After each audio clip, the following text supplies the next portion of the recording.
Greetings, this is Rick with the Mercedes Diesel Guy channel, and this is my project car, a 2005 Toyota Sienna. Anyhow, I'm having some issues here with the factory stereo, and before I go to try to find a replacement, I want to see if maybe I can fix this.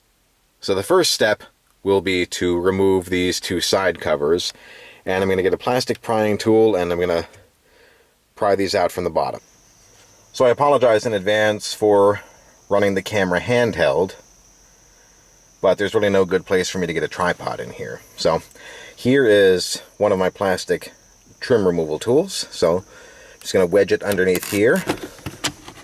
And you could probably use a flat-bladed screwdriver, but if you're going to do that, I would wrap the tip in tape so as not to scratch up anything on the dashboard.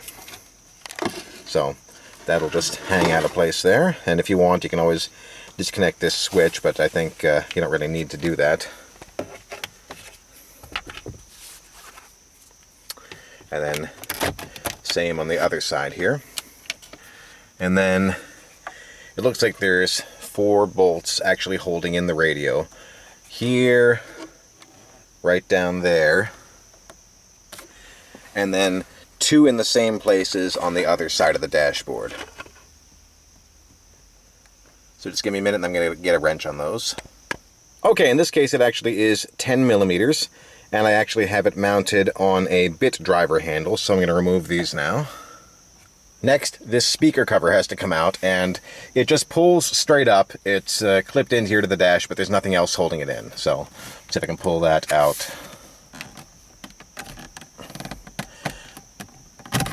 Okay, so it's a little difficult to manage with one hand holding the camera, but see, it just lifts right out. And then the stereo will pull straight out of the dash, at which point you can disconnect the electrical connectors on the back. Okay, so I have it all back together, and reinstallation is the exact opposite of removal, so... But anyhow, that is a demonstration of how to remove the factory unit and reinstall it, so... Anyhow, if this was useful, please hit the like and subscribe buttons. So, thank you for watching.